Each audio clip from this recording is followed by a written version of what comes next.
അതല്ലേ ചേച്ചി ഉദ്ദേശിച്ചത്?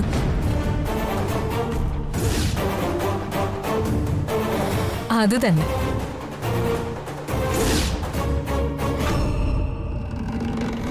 ഈ 8 ലക്ഷം രൂപ സച്ചി എന്തിനടുത്ത് മറിച്ചെന്ന് നിനക്കറിയോ? അതേതോ കൂട്ടുകാരനെ സഹായിച്ചതാണെന്ന് പറഞ്ഞതോ?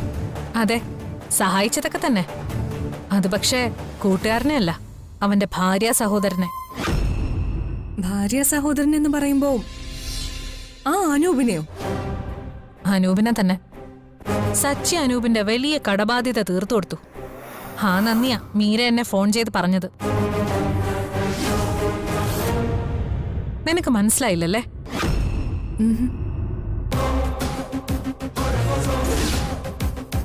അനൂപിന് 9 ലക്ഷം രൂപ കടമായിട്ടുള്ള പ്രശ്നം ഉണ്ടായിരുന്നു. അഭിമാനിയായ ദയാനന്ദ മാഷിനെയും അനൂപിനെയും നേരിട്ട് സഹായിച്ച ആ സഹായം നിരസിക്കുമെന്നറിയാവുന്നതുകൊണ്ട് രഹസ്യമായിട്ടങ്ങ് സഹായിച്ചു. അതായത് സ്വന്തം ഭാര്യ പോലും അറിയാതെ സഹായിച്ചു. ആ സഹായം ചെയ്തത് ഞാനാണെന്ന് വൃന്ദാവനം വീട്ടുകാര് തെറ്റിദ്ധരിക്കുന്നു. ക്രെഡിറ്റ് എനിക്ക് കിട്ടുന്നു. ഇപ്പൊ മനസ്സിലായോ? ഇപ്പൊ മനസ്സിലായി. അല്ല ചേച്ചി, ഇതിപ്പോ സത്യം അർച്ചനോട് പറഞ്ഞാലേ എല്ലാവരും അറിയില്ലേ ചേച്ചി അല്ല സഹായിച്ചതെന്ന്? അതവൻ ആരോടും പറയാൻ പോകുന്നില്ല.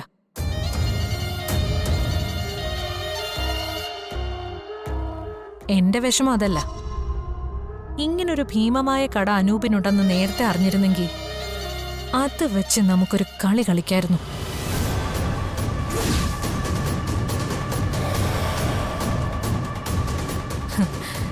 എന്തായാലും ഇതിലൊക്കെ നമുക്ക് ലാഭമേ ഉള്ളൂ. അർച്ചനയോട് പോലും പറയാതെ സച്ചി ഇത് ചെയ്തെങ്കിൽ അർച്ചനയുടെ മനസ്സിലും ഇപ്പൊ ചില സംശയങ്ങളുണ്ടാവും. നമ്മളായിട്ടൊന്നും ചെയ്യണ്ട. എല്ലാവരുടെയും മനസ്സിൽ ആ സംശയം ഇങ്ങനെ നിഴലിച്ച് കിടക്കട്ടെ. ആവശ്യമുള്ള സമയത്ത് നമുക്കത് ഉപയോഗിക്കാം.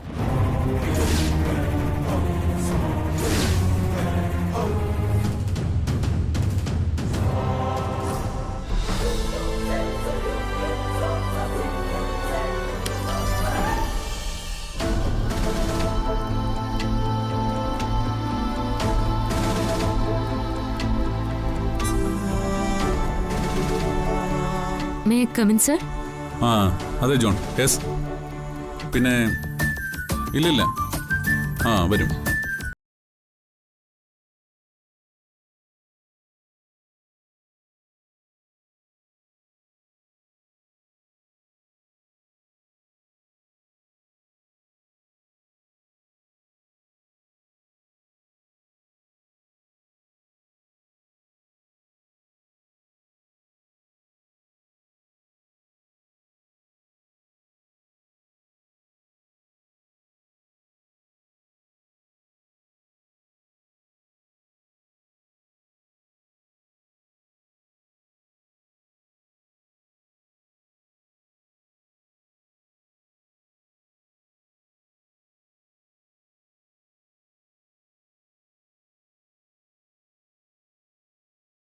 സച്ചേണ്ണ ഉച്ചയ്ക്കുള്ള ഭക്ഷണം പൊതിച്ചോറ. നല്ല വാഴയിലയിൽ പൊതിഞ്ഞ പൊതിച്ചോറ്. എന്നും ക്യാൻറ്റീനിൽ നിന്നല്ല കഴിക്കുന്നത്. ഇന്ന് ഞാൻ ഉണ്ടായിക്കൊണ്ടുവന്ന കഴിച്ചാൽ മതി. താനൊരു രക്ഷയില്ല കേട്ടോ. സർപ്രൈസുകളുടെ ഒരു ഘോഷയാത്രയാണല്ലോ. സാധാരണ പോലെ എന്നും ജീവിച്ചിട്ട് എന്താ കാര്യം? ഇടയ്ക്കൊക്കെ ചെറിയ ചില സർപ്രൈസുകളോ ആവാം. ഇന്നെന്തായാലും താൻ എന്നെ ഞെട്ടിച്ചു. ഒരിക്കലും പ്രതീക്ഷിച്ചില്ല. അപ്പോ സച്ചേന്റെ ജോലി നടക്കട്ടെ, ഞാൻ ഇറങ്ങുക. അല്ല, താനോടെ പോകുന്നു? അതോ, ഞാൻ 1-2 സാധനങ്ങൾ വാങ്ങാനായിട്ട് ഇറങ്ങിയതാ. അതൊക്കെ പിന്നെ. ആദ്യം താൻ കൊണ്ടുവന്ന ഈ ഭക്ഷണം നമ്മൾ ഒരുമിച്ച് കഴിക്കുന്നു. അത് കഴിഞ്ഞ് ഇവിടുത്തെ മുഴുവൻ സ്റ്റാഫിനെയും പരിചയപ്പെടുന്നു.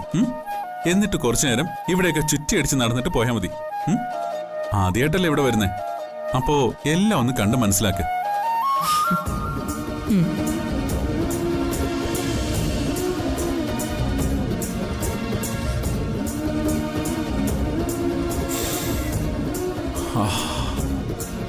എന്താ ഒരു സ്മെല്ല്. കഴിക്കാം. അയ്യോ, നമുക്ക് ഡൈനിങ്ങിൽ പോയിരിക്കായിരുന്നു. ഇവിടെ ഈ ക്യാബിനില്. അതൊന്നും സാരമില്ല. ഇവിടെ കിട്ടുന്ന പ്രൈവസി അവിടെ കിട്ടില്ല. ശരി, ഞാൻ ക്ലീൻ ചെയ്തോളാം. സച്ചേട്ടൻ കഴിക്കും. ഇതെല്ലാം തന്റെ കൈകൊണ്ട് ഉണ്ടാക്കിയല്ലേ? അപ്പോ തന്റെ കൈകൊണ്ട് വാരി തന്നാ മതി. അയ്യേ, വാരി തരാനോ? ദേ, ഈ ഓഫീസിൽ എംഡിയാ, ആരെങ്കിലും കണ്ട നാണക്കേടാവും.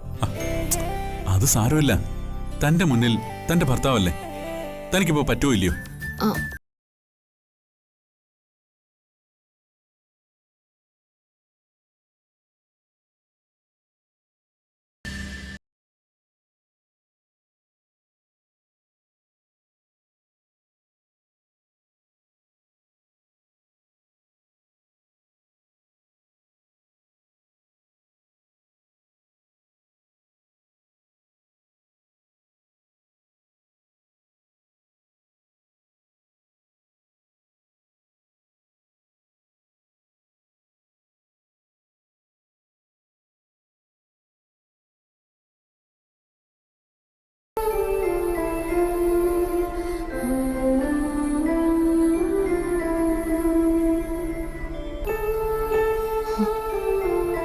എന്താ കണ്ണു നിറഞ്ഞ്? എന്തു പറ്റി സച്ചേട്ടാ? ഏയ്, എനിക്ക് എന്റെ ഓർമ്മ വെച്ച നാളിന് ശേഷം ആദ്യമായിട്ടാ ഒരാളിങ്ങനെ.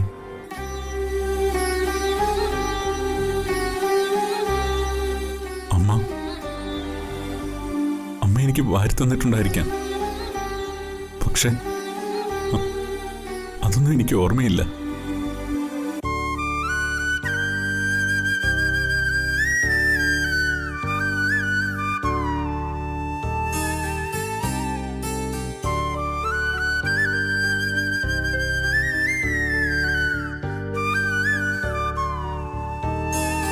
ഇപ്പൊ അമ്മയെക്കുറിച്ച് ഓർത്ത് സങ്കടപ്പെടണ്ട. എന്റെ മോനിത് കഴിച്ചേ. സച്ചിമോന്റെ അമ്മയെ പറയുന്നേ. അത് വേണ്ട, വിഷമമൊക്കെ മാറ്റാദ്യം. അന്നത്തിന്റെ മുന്നേ ഇരുന്ന് കണ്ണു നിറയ്ക്കാൻ പാടില്ല.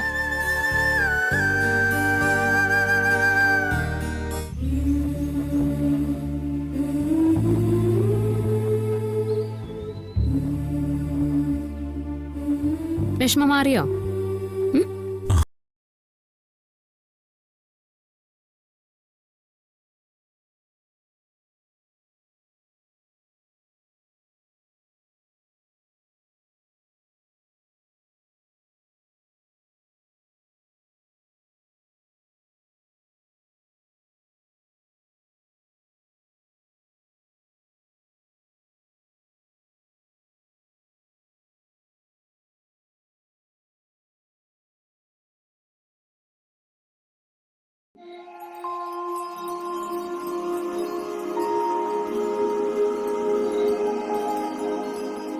താൻ കഴിക്കേ. ഞാൻ കഴിച്ചോളാം. ആ, കഴിക്കേ.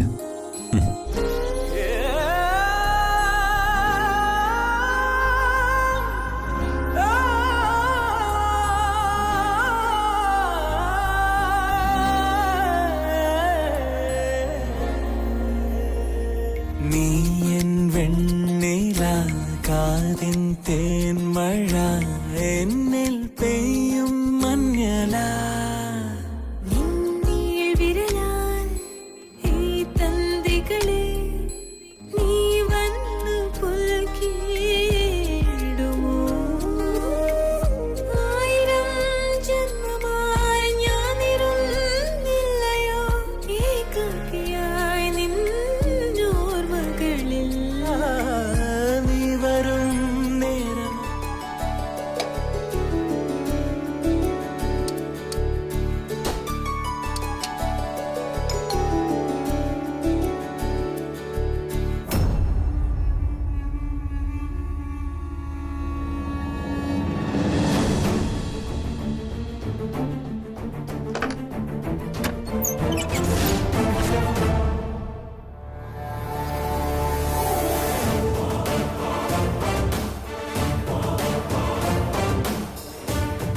ആഹാ, മോൾ ഇവിടെ ഉണ്ടായിരുന്നോ?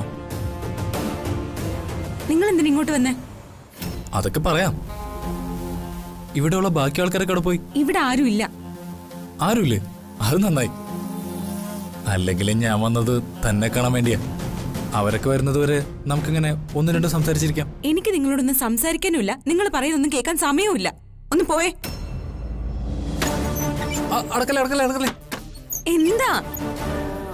സംസാരിച്ചില്ലെങ്കിൽ വേണ്ട, എനിക്ക് കുറച്ച് വെള്ളം തരാവോ? ദാഹിച്ച് വലഞ്ഞു നിൽക്കുന്ന ഒരാൾക്ക് കുറച്ച് വെള്ളം കൊടുക്കുന്നതിൽ ബുദ്ധിമുട്ടൊന്നുമില്ലല്ലോ.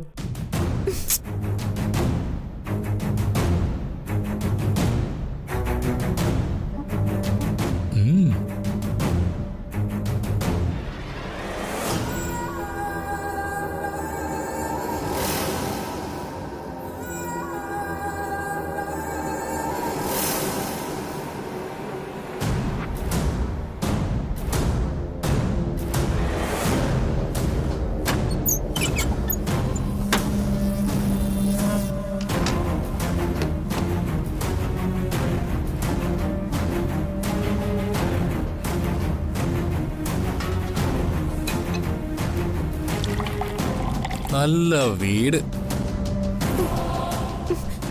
താൻ എന്തിനാ ഇപ്പൊ ഇങ്ങോട്ട് വന്നത്? നമ്മുടെ വിവാഹം കഴിഞ്ഞാലും നമുക്ക് ഇവിടെ തന്നെ താമസിക്കാം അല്ലേ? ഒന്ന് ഇറങ്ങി പോയേ. നീ കിടന്ന് പെടക്കാതിരിക്കണേ. നമ്മുടെ വിവാഹം ഉറപ്പിച്ചതല്ലേ? ഞാനും നീയും കുറച്ചു നേരം ഇവിടെ ഇരുന്ന് സംസാരിച്ചെന്ന് കരുതി ആരും ഒന്നും പറയാൻ പോകുന്നില്ല. നാളൊരു സമയം എന്റെ താലിയും കഴുത്തിലിട്ടുണ്ട് എന്റെ പിള്ളേരെയും പെറ്റ് അവരെയും നോക്കി എന്നെയും സ്നേഹിച്ച് കഴിയേണ്ടവളല്ലേ നീ?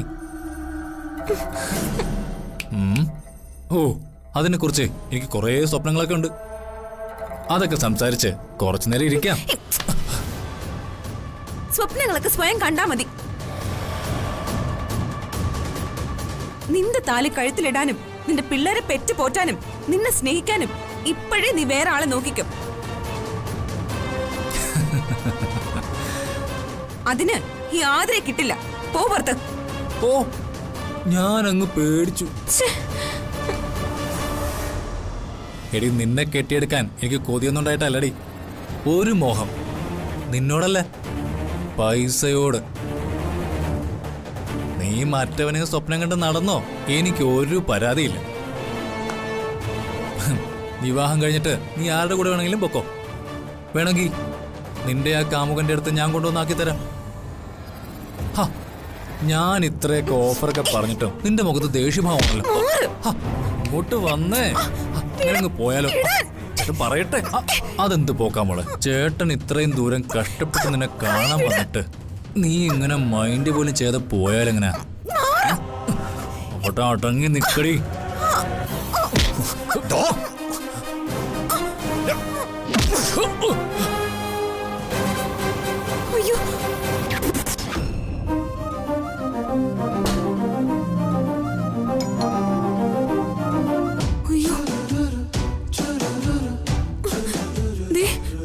അച്ഛനും ഏട്ടനും ആരോ വന്നു. വരാൻ പറ. സന്ദീപേ, ഞാൻ പറഞ്ഞതല്ലേ വരണ്ടാന്ന്. വന്നു പോയില്ലേ, ഇനിയിപ്പോ എന്ത് ചെയ്യാനാ? ഇവിടെ എവിടെങ്കിലും കേറി ഒളിച്ചിരിക്കേ. ഞാൻ വന്ന് വിളിക്കാതെ പുറത്തേക്ക് വരരുത്. എവിടെയെങ്കിലും ഒന്ന് മറിഞ്ഞിരിക്കേ. നീ പോയിക്കോ, ഞാൻ വിളിച്ചോളാം.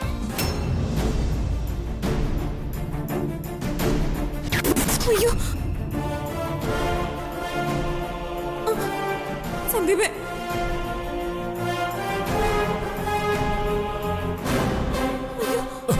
സന്ദീപേ, സന്ദീപേ വേണ്ട.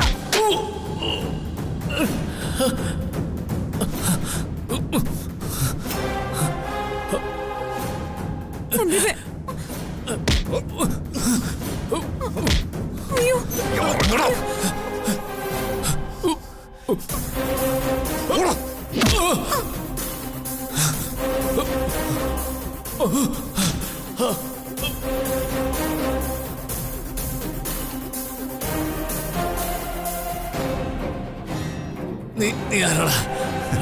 എടാ, ഇവളെ ശല്യം ചെയ്തപ്പോ നിന്നെ തല്ലിയിട്ട് നിനക്ക് മനസ്സിലായില്ലേ ഞാൻ ആരാണെന്ന്? ഇനിയും നിനക്ക് മനസ്സിലായില്ലെങ്കിൽ വഴിയെ മനസ്സിലായിക്കോളും. നീയാണല്ലേ അതിനെ കെട്ടി അടങ്ങുമെന്ന് പറഞ്ഞ് നടക്കുന്നത്? നിന്നെ ഞാൻ അങ്ങോട്ടൊന്ന് കാണാതിരിക്കുമായിരുന്നു. നീ ഇങ്ങോട്ട് വന്ന സ്ഥിതിക്ക് ഇനി നല്ല പോലെ പരിചയമായിട്ട് പോയാ മതി. ഓടാ ഇങ്ങോട്ട്. ഓടാ.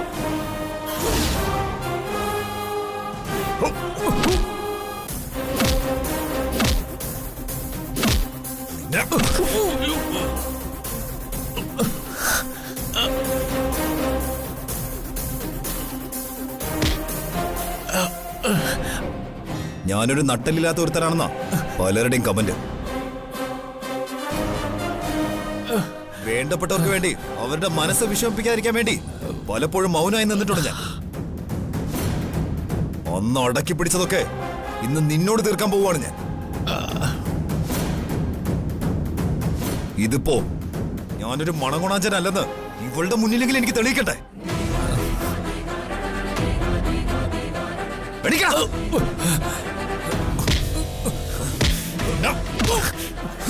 അയ്യോ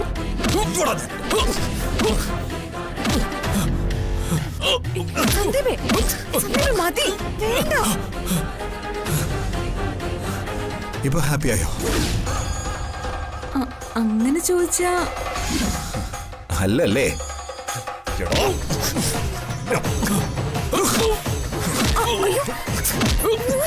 സന്ദീപേ,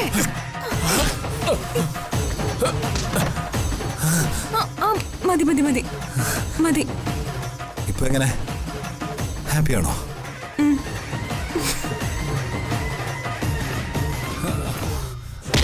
ഇങ്ങോട്ട് നടക്കാൻ അങ്ങോട്ട്.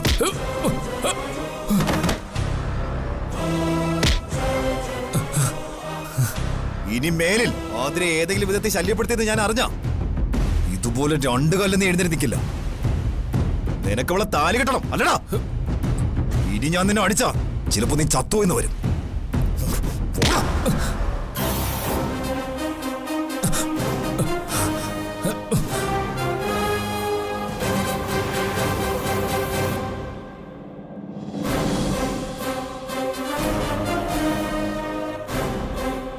ഇപ്പൊ നീ ഹാപ്പി ആയില്ലേ?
ഓ, അത്രമാത്രം ജോലിയൊന്നും ഇല്ലെന്നേ.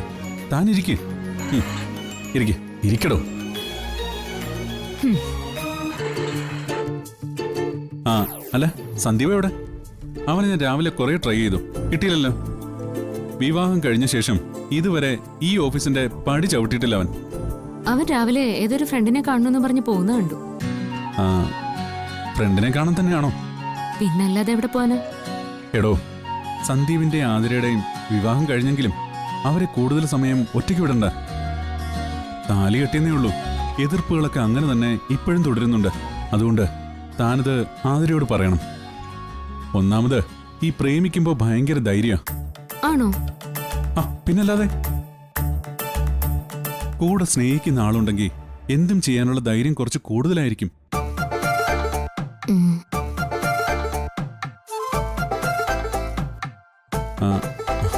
അനുഭവമുള്ളതല്ലേ? സച്ചിന്റെ പഴയ പ്രേമബന്ധം ഉണ്ടായിരുന്നപ്പോഴും അങ്ങനെ തന്നെയായിരുന്നോ? ആ, പ്രേമൊന്നൊന്നും പറയാൻ പറ്റില്ലല്ലോ. വൺ സൈഡ് ലവ് അല്ലായിരുന്നു അത്. ആ, അത് ഭയങ്കര ഒരു ഫീലാ ഈ വൺ സൈഡിനെ. ആ, എന്റെ അഭിപ്രായത്തില് അതാ നല്ലത്. അവരറിയാതെ അവരെ ഇങ്ങനെ സ്നേഹിക്കുക. ഇനി ചാടിക്കേറി അവരെ നോ എന്ന് പറഞ്ഞാ അതുപോലൊരു സങ്കടം വേറെ ഇല്ല താനും. സച്ചേട്ടന്റെ പ്രേമത്തെക്കുറിച്ചൊന്ന് പറയോ? ചുമ്മാ ഒന്ന് കേക്കാനാ. ഹലോ മേഡം, അത് ഞാൻ പറയുന്നുമില്ല, താനത് അറിയാൻ വേണ്ട. എന്റെ മനസ്സിൽ ഇപ്പോഴും അത് ബാക്കിയുണ്ടോന്ന് പരീക്ഷിക്കുന്നതല്ലേ. എന്നാലേ ഇപ്പൊ അതില്ല. ഇപ്പോ ഒരേ ഒരാളെ എന്റെ മനസ്സിലുള്ളൂ.